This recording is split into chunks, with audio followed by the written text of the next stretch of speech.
sa ating lahat.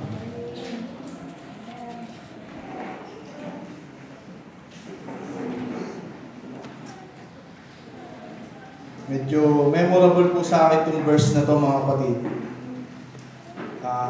Natandaan ko around 2016.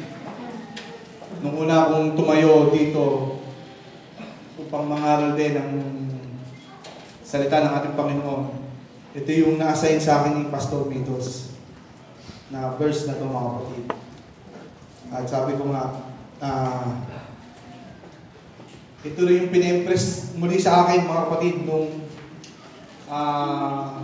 ako muling naatasan niya. At dahil nga sila po ay nasa biyahe ngayon, mga kapatid. At sabi ko, napapanahon, pagpapaalala, mga kapatid, sa mga ginagawa po natin, mga kapatid, bilang isang mga mananampalataya. Now, bago tayo tumungo sa ating pag-uusapan sa umagang ito, mga kapatid, partikular dyan sa versikulong yan, ay nais ko lamang po kayong bigyan ng konting background kung bakit po nabanggit ni Pablo yung mga ganyang pananalita, mga kapatid, na wari bang siya ay namamaalok na at siya ay malapit ng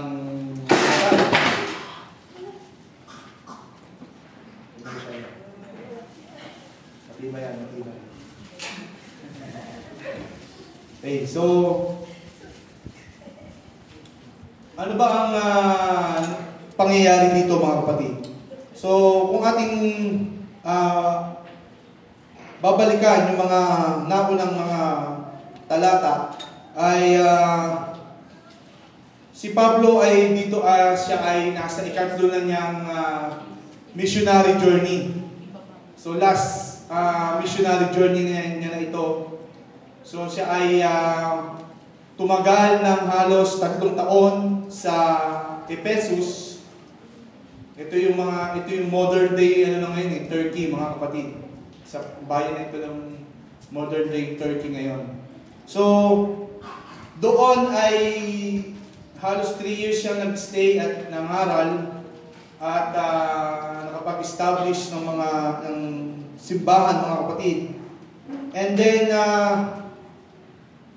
noong siya ay kailangan ng bumalik sa Jerusalem, siya ay mariging pinipigilan po ng mga kapatid po doon.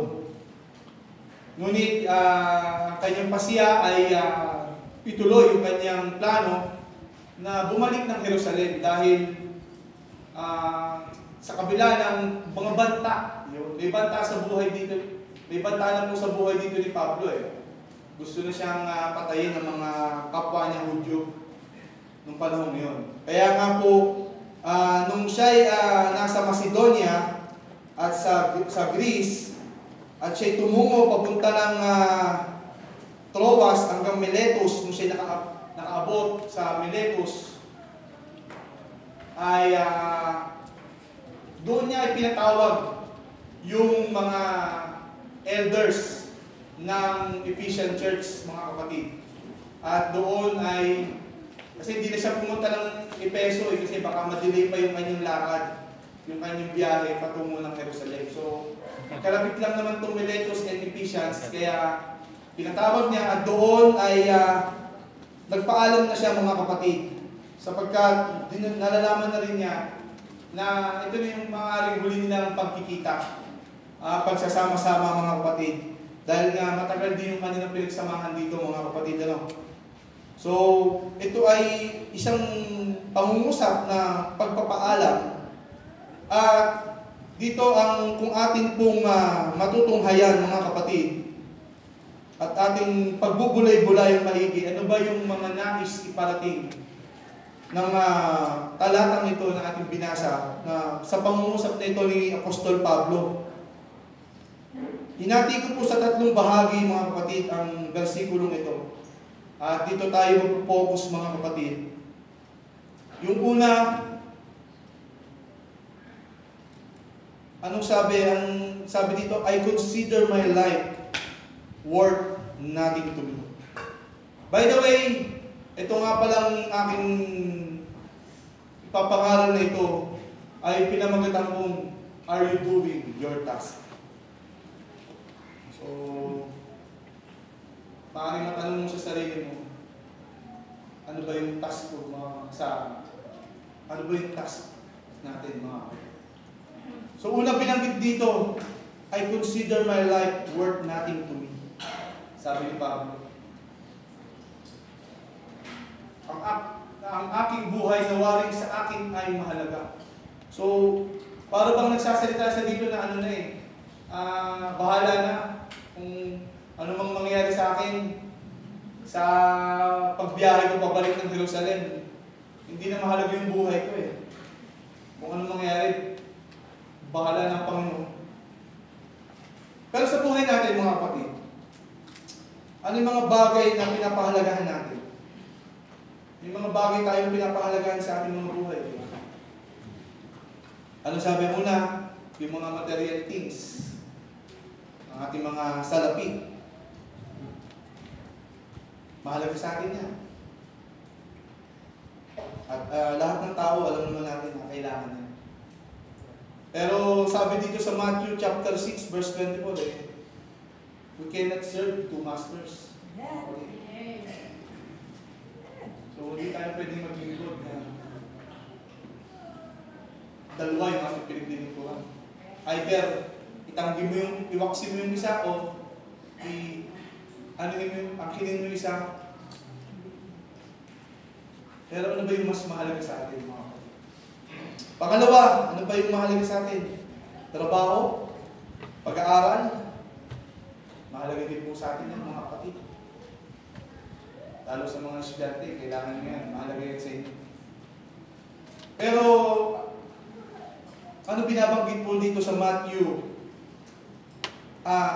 Dito sa Matthew 4, verse 18. Nung tinawag niya ang mga kanyang unang apat na alagad, si Pedro at yung kapatid niyang si Andrew. Yung kanilang mga trabaho, anong trabaho nila? Mangingisda.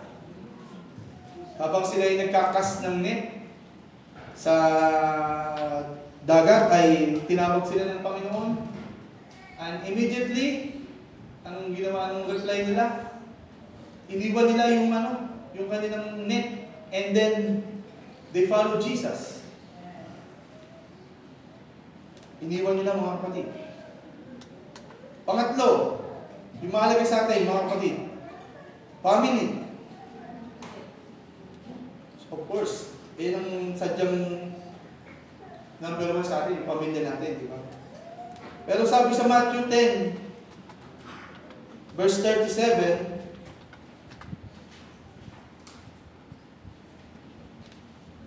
anyone who loves their father or mother more than me is not worthy of me. Di ba mga kapatid? Sabi ng Panginoong Jesus. Ano pa, mahalaga sa atin?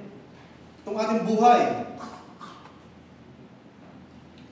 Napakahalaga ito mga kapatid. Verse 39 ng chapter 10, whoever finds their life will lose it, and whoever loses their life for my sake will find it. Praise the Lord. So bakit ko nabanggit yun mga kapatid, yung apat na bagay na yun? Yung mga material things, yung ating mga trabaho, yung ating pamilya, yung ating buhay mga kapatid. So tayo pong mga naririto bilang mga mananampalataya, kailangan nating maunawaan na since po tayo ay tumanggap at naglingkod po tayo sa ating Panginoon, ang buhay po na ipinamumuhay natin ngayon mga kapatid ay hindi na po para sa ating sarili lang. Ganun po ba? Kundi ito ay pinalay po natin sa ating Panginoon. Naan po yung aking ibig sabihin mga kapatid. Lahat naman tayo ay tumanggap na dito mga kapatid sa ating Panginoon. So kailangan malaman natin, ma-realize po natin yan dapat. Na yung buhay natin ngayon, iba na kumpara dun sa buhay na ipinamumuhay po natin dati. Ano bang nangyayari ngayon mga kapatid? Ang malungkot na nangyayari ngayon sa Kristyanismo, mga kapatid. Ang tila ba bumababaw na yung pagkakilala sa Panginoon. Bumababaw na yung pagkatawag sa atin. Para bang affiliation na lang, samahan na lang itong pinapapaloban natin mga kapatid. Sabi nga, Kristiyano na lang sa bibig. Pananampalataya na lang sa bibig pero wala na sa puso mga kapatid. Sabi lang na nag-iba ng relihiyon pero ng paniniwala o ng denominasyon pinapalooban. Pero mababaw na eh. Kumbaga, nalilimutan na yung kung ano yung dapat natin gawin bilang mananampalataya.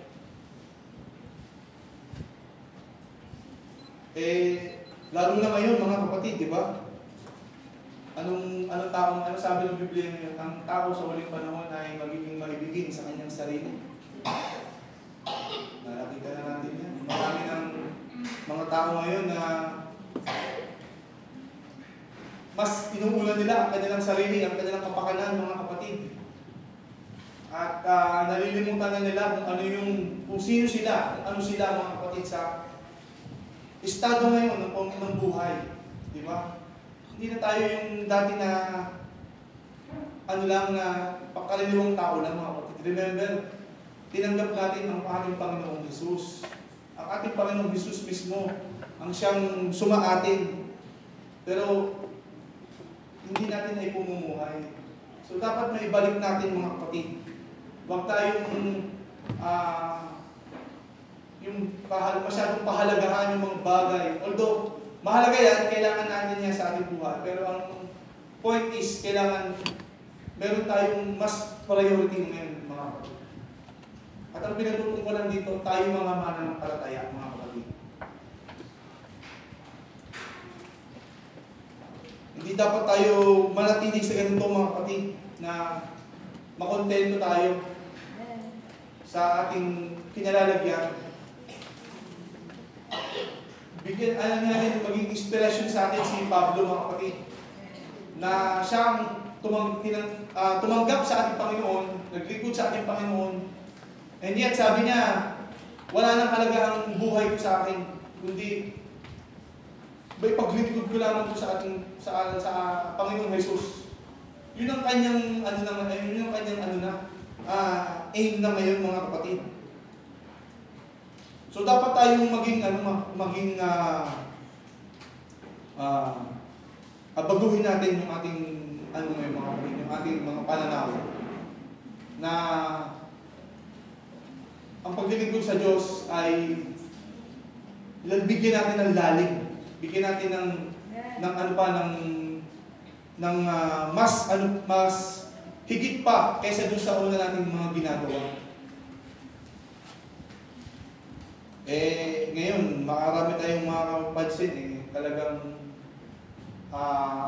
ang mga Christian churches ngayon, na lang, parang entertainment na lang, di ba? Parang, na lang siya, yung ritual na every Sunday, may mga, parang wala nang bika. Na after church ay kanya-kanya.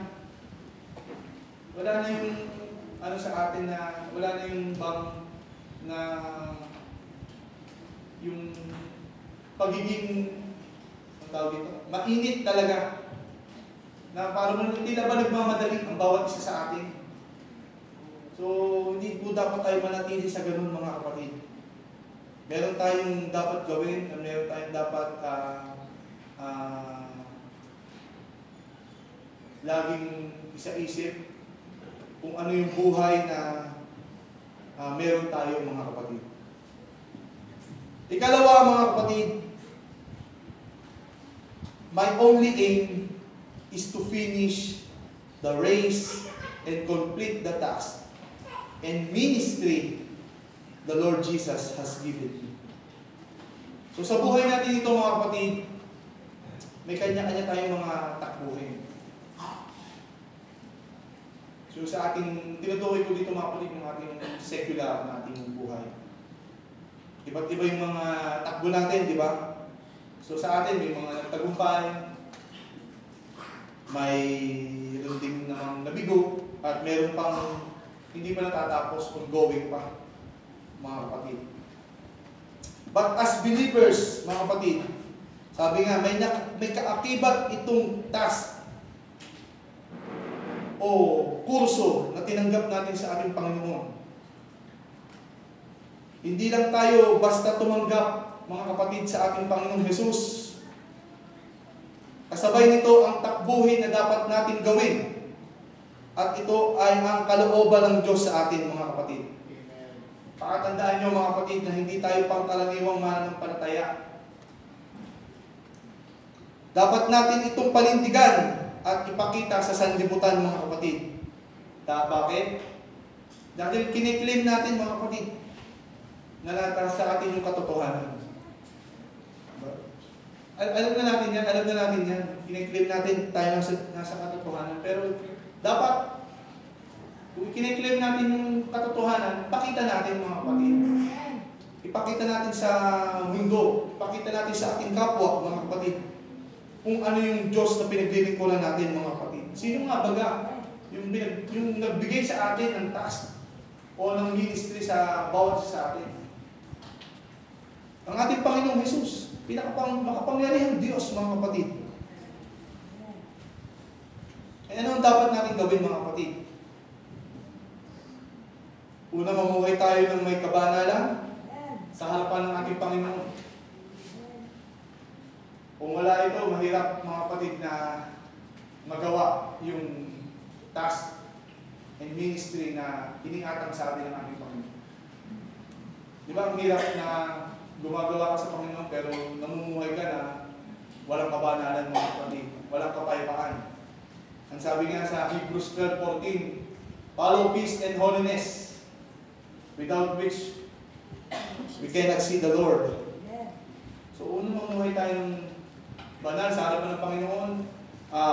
We should separate ourselves to the world, mga kapatid. Dahil ito yung nais na gawin sa atin ng kaaway, mga kapatid, na ibalik tayo dun sa dati nating buhay. Pilit tayong hahatakin, mga kapatid, pabalik doon sa ating mga dating ginagawa.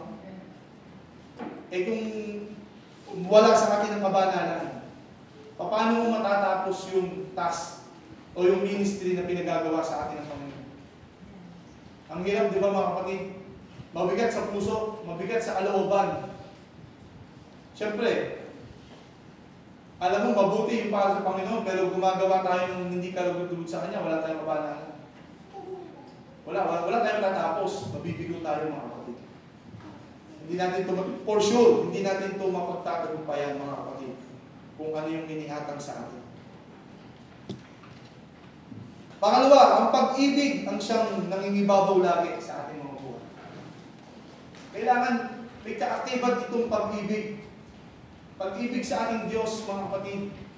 Mahalin natin ang ating Panginoon na siyang tumawag sa atin at naghamon sa atin dun sa lusak ng kasalanan, sa putik ng kasalanan, mga kapatid. Na tayong dating ang kasalanan natin ay mapula at ito'y sa pamamagitan ng ating Panginoon. Ito'y kanyang pinaputi na gaya ng niebe, mga kapatid. So yung pagmamahal na yan, mga kapatid, ay huwag mawala sa atin. Yung pag-ibig na yan. Gaya na binabanggit dito sa Corinto, chapter 13, na kahit anong gawin mo, kahit maglingkod ka pa sa Diyos, at ibigay mo ang lahat ng iyong kayamanan sa may hirap, tulungan, at gawin ng husay ang bagay na naiatang sa iyo, pero wala namang pag-ibig. Ito'y wala rin kabuluhan, mga kapatid. Kaya, mangibabaw sa atin, mga kapatid,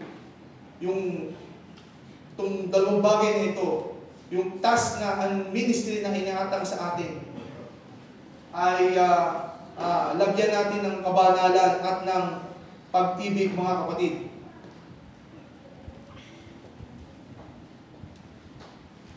dito kasi sa binanggit ni Pablo, di ba ang task niya ay ipangaral ang salita ng Diyos sa mga hintil. Ito yung kanyang naging specific na task. Pero kung i-ano natin, i-apply natin sa atin mga kapatid, itong verse na ito mga kapatid. Hindi lang dito na focus yung paglilingkod natin sa Diyos. Binanggit dito ministry, mga kapatid, sa verse 20. May mga bagay din tayong dapat gawin mga kapatid bilang isang mananampalataya. Partikular dito sa loob ng ating iglesia. At ito ay parte rin ng ating takbuhin mga kapatid bilang mga mananampalataya. Tayo may mga kanya-kanya tayong ministry na hinahawakan mga kapatid. Hindi lang naman para tayo ay magpahayag ng salita ng Diyos sa ating kapwa, kundi mismo dito sa loob ng ating iglesia, mga kapatid, meron tayong mga ministry. At huwag natin itong ipagwalang bahala, mga kapatid. Sapagkat bilang tumanggap kay Kristo, kaakibat talaga natin yan. Kasi dyan tayo, hindi naman lahat naging talented regarding sa pagsasalita. Tayo pinagkaluban ng iba't ibang talento sa pagtugtog, sa pag-awit, sa pagtulong sa ikagaganda ng panambahan.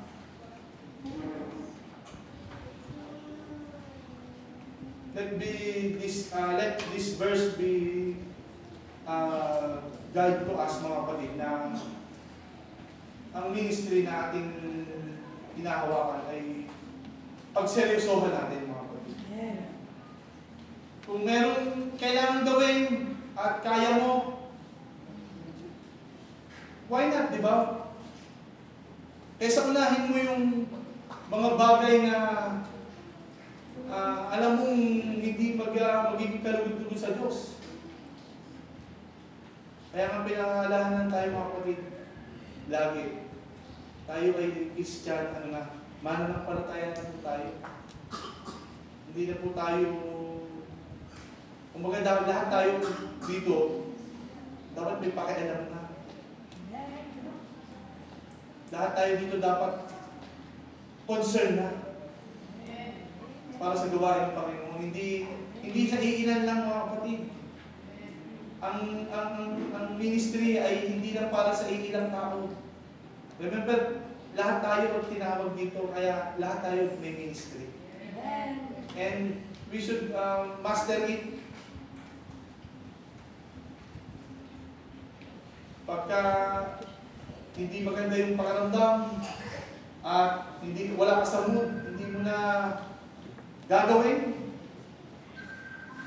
At magpo-focus ka na lang doon, pababayaan mo na lang yung ministry na nakaatang sa'yo.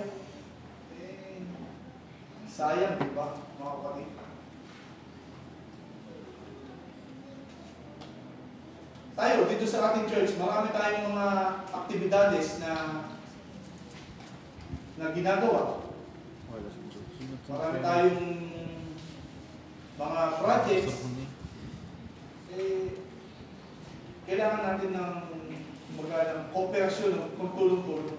Ministry ng San Pablo is tumulong. Ministry ng San Pablo Church ay mag-outreach, mga kapatid, sa ating kapwa, mga kapatid, di ba? Alam mo natin yan, nakikita natin. And kailangan yung dito ma-realize ng bawat isa, mga kapatid, na mahirap kasi na ilan lang yung gumagawa.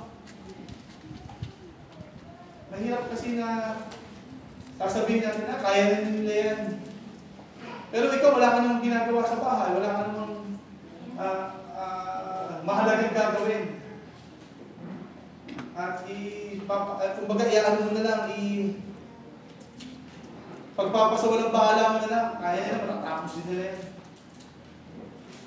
Mga kapatid, mga kabataan. May edad na po yung ating mga nanay. Yung mga tatay po, may edad na rin po. May mga nararamdaman na rin po, mga kapatid. So, ministry na yan, pero yung ministry nga, hindi pang habang panahon. Diba, Sister Selly? Mahina na. Kung ibabalik natin 10 years ago, mapapalabang kayo. Pero ngayon, taga-mando na lang yan. Kung mapapansin nyo, taga-turo-turo na lang. Hindi na kaya masyadong. Kaya, we should find your ministry, mga kapatid, dito sa loob ng church. Huwag nating iatang lamang sa kanila. Kung may pagkakataon, go, tumulong tayo. Kung may talento ka, ibahagi mo, mga kapatid. At yan ay napakahalaga, mga kapatid, upang of course, ang makikinabang, ang congregation, and then sa sarili mo, may improve mo yung sarili mo, ay, of course, mapapalagulan mo ng lubos ang ating Panginoon. Kasi kung magaling kang magsalita, maghikayat sa kapwa mo, pero tamad ka namang gumawa, kumilos dito, yung ministry na dapat gampanan dito, hindi mo ginagawa, wala rin mga kapatid, useless din. Kailangan yan, balance yan, mga kapatid. Buti na lamang at nitong nagdaang gawain talagang ako, hindi man ako napagod din, pero hindi kasing pagod ng ating pastor. Kung makikita niyo lang ng ating pastor noon, mararamdaman niyo yung pagod. Tumingin ka lang sa kanya, mararamdaman mo yung pagod. And I hope makita natin yan, mga kapatid. Magpusawan tayo ng concern.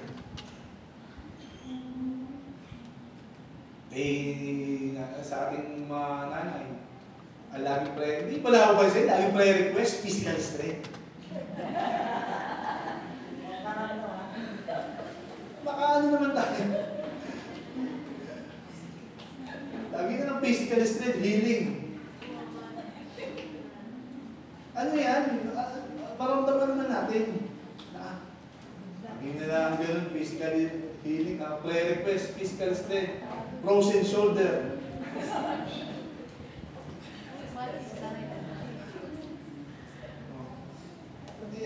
Tayo naman, mga bata, malalambot pa ang ating mga balita.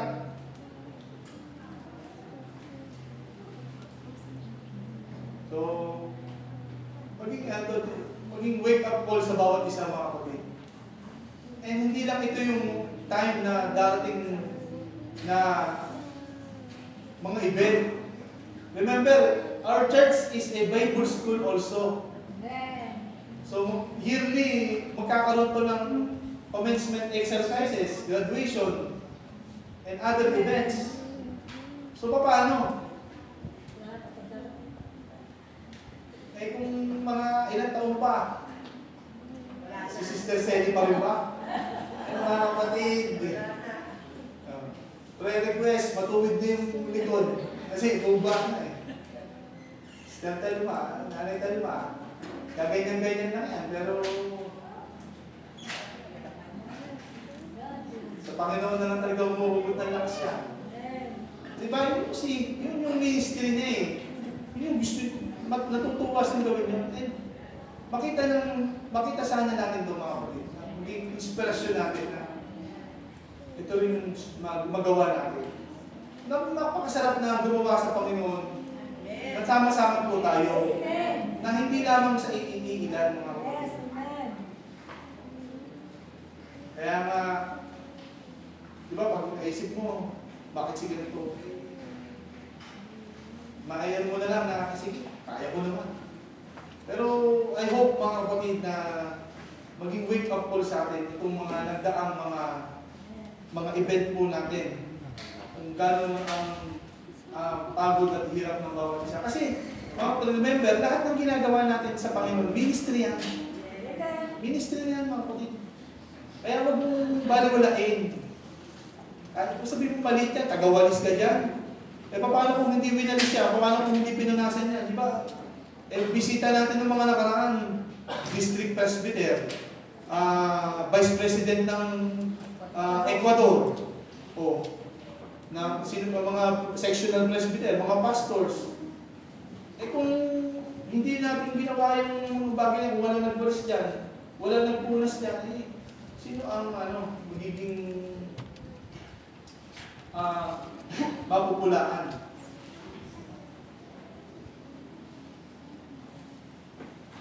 So I hope mga kapatid ay nai-rely ko sa inyo mga kapatid ng nais na paratingin ng paksang ito, ng talatang ito mga kapatid. And syempre, kailangan din naman natin magpatuloy mga kapatid sa mga other na ginagawa natin sa paglilingkod natin sa ating Panginoon.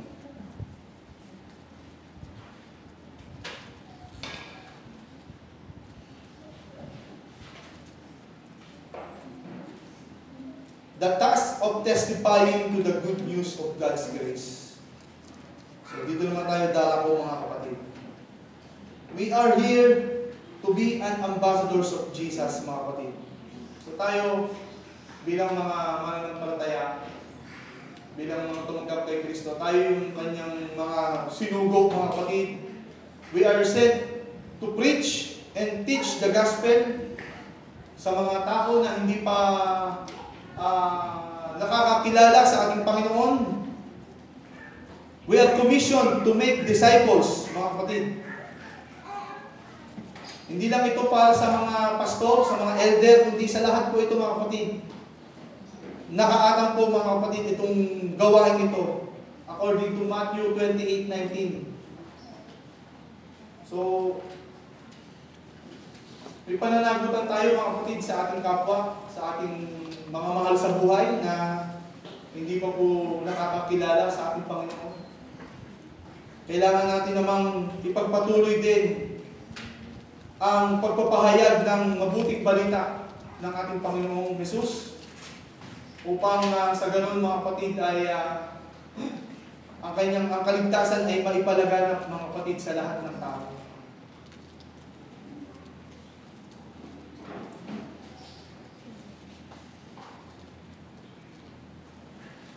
Sabi nga, the Bible tells us to move forward, mga kapatid.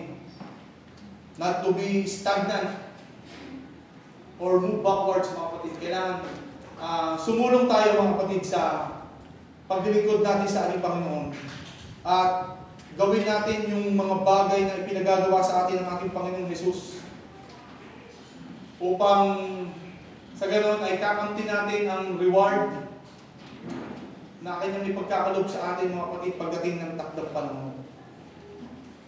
Gayahin natin si Apostol Pablo na ginugol niya ang kanyang natitirang buhay upang ipaglingkod sa ating Panginoon. Remember ay nakailang missionary journey siya, 3.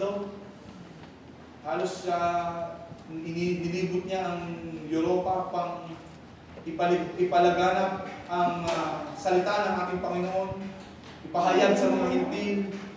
Siya'y dumanas ng mga hirap at sakit. Siya'y nabilanggo. Siya'y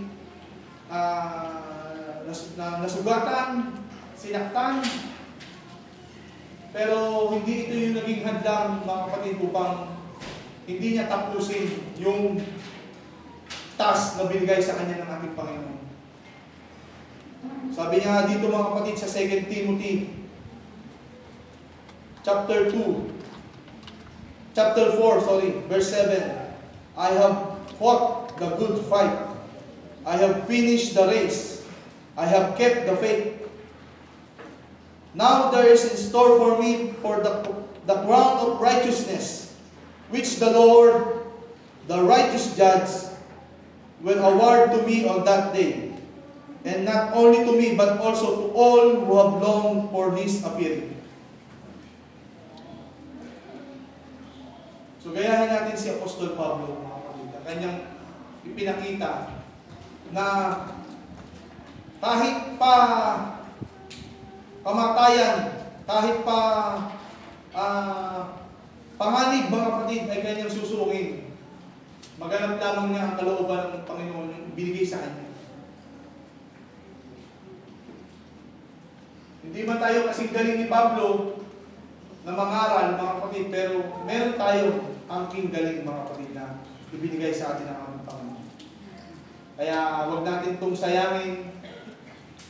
Sa mga hindi pa natutuklasan, yung galing nyo yan, simulan nyo ng tuklasin, mga kapatid. Ipag-pray natin sa ating Panginoon, Lord, ano ba yung nais mong gawin ko para sa pagdilingkod sa iyo? Ano ba yung ministry na iaakatan mo sa akin? So, hindi lahat tayo pinagkalooban ng marami sa atin, nahihiya. Diba? Pero pag sa Panginoon tayo, yung hiya, dapat alisin natin yan, mga kapatid. Paano tayo makakasulong kung nahihiya tayo? Paano tayo makakapag-witness kung mahihiya tayo? Ano ba yung dapat natin ikahiya? Wala po, mga kapatid. Dapat ba natin ikahiya yung buhay na nabago?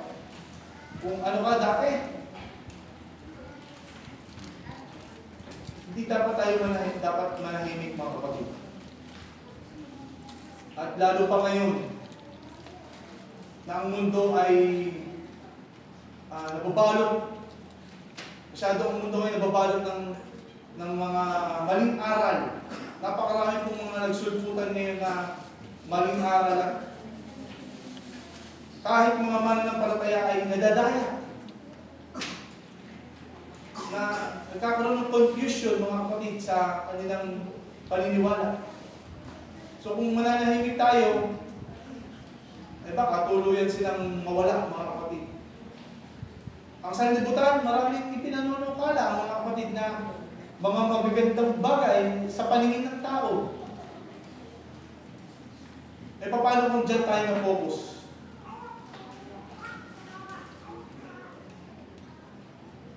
Masyado tayo, ang sanlibutan ngayon, masyado tayong pinapaging busy, mga kapatid, sa mga gawain. Kaya gawain sa sanlibutan, kaya naiisang tabi yung ating mga gawain dito sa panambahan, sa church, sa paglilingkod natin sa ating Panginoon. Ultimo linggo, kailangan mong magtrabaho para kumita. So, hindi masamang maghanap buhay. Kailangan talaga natin yung maghanap buhay. Pero, kailangan bigyan natin ng time para sa Panginoon. Ito nga yung naalala ko tuloy na nakakalungkot nga na isipin kung sa dati kong pinapagtatrabuhan. Malaking palibasa, malaking kumpanya, ay wala na nga ang nakalagay sa kontrata namin. Monday to Friday lang ang aming pasok. Pero dahil in demand yung trabaho, gusto pati linggo. Pag trabaho kami, sabi ko, teka, hindi mo tama yan. Yung Sabado nga at holiday, pinapapasok din na kami. Pati ba naman linggo, gusto nyo pa kami papasokin, parang mali na yata. Kasi ganun yung ganun yung kalakaran yun. Dahil kailangan in demand tayo, kailangan i-demand gawin natin. Ano ba ang dulo, mga kapatid, pagka yung pinagbigay natin, ano ba ang dulo ng gawain ng sanlibutan? Ano ba ang dulo? Pag namatay tayo, wala na. Papalitan ka na. Ano ba ang dulo? Pag ang tao nawala, hanggang doon na lang. Pero kung sa Panginoon, anong dulo niyan? Crown of righteousness, mga kapatid. Crown of life. Kapag tayo ay nagpatuloy sa paggawa sa ating Panginoon. Na ano po natin, mga kapatid? Na-absorb ba natin? Kasi kapag nagpatuloy itong mga ganito,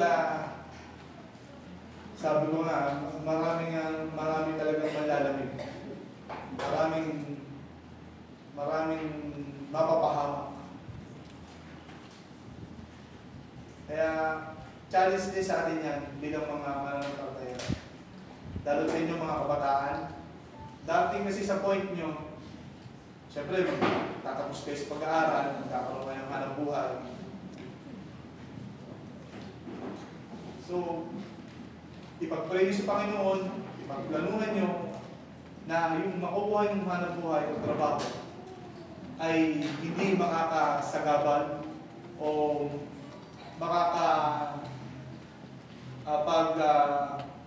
pabisi sa inyo at malilimutan nyo ang gawain natin para sa Panginoon. Ipag-pray niyo po yan mga kapatid. Kasi ngayon, sa kanila kasi ang araw ng linggo, Sabado, pangkaraniwang araw na lang sa labas yan. It's tuloy-tuloy ang paghahanap buhay, tuloy-tuloy ang pagkita ng salapi.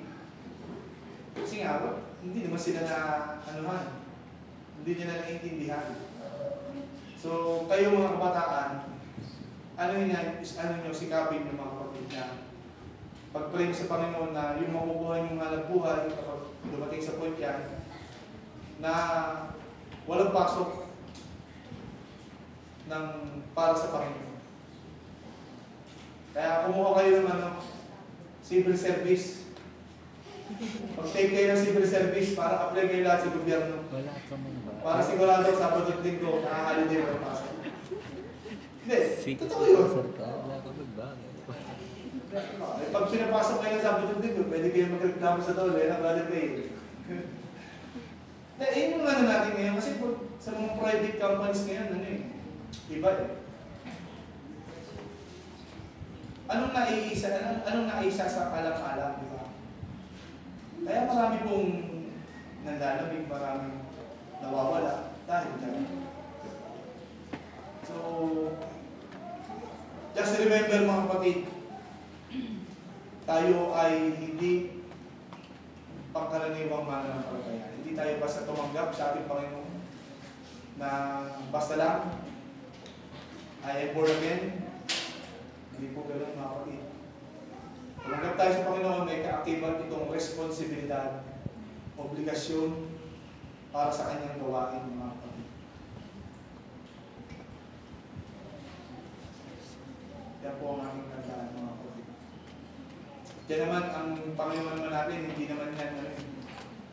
naman siya bulag, hindi siya bingi para hindi makita o marinig yung ating mga ginagawa.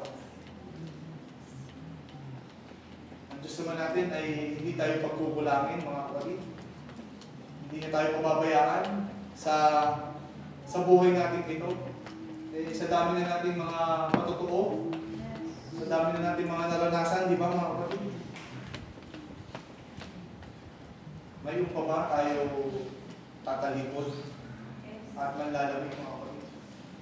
So, hindi na ito yung panahon mga kapatid na kailangan magpaano pa tayo, pa-bungee jumping na kailangan maging porsigido tayo mga kapatid. Move forward tayo sa paglilingkod sa ating Panginoon.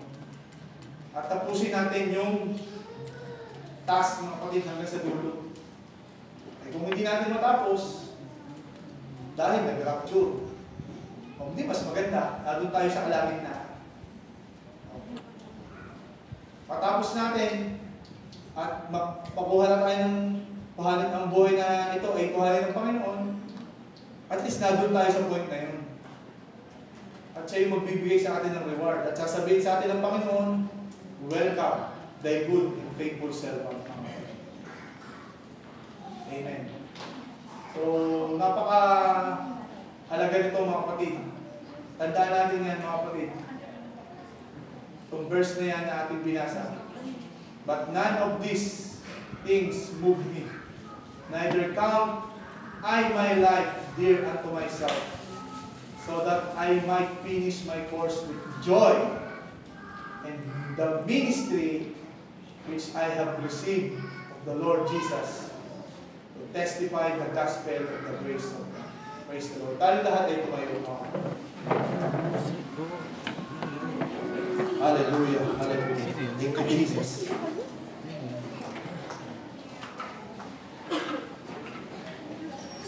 Oh, hallelujah.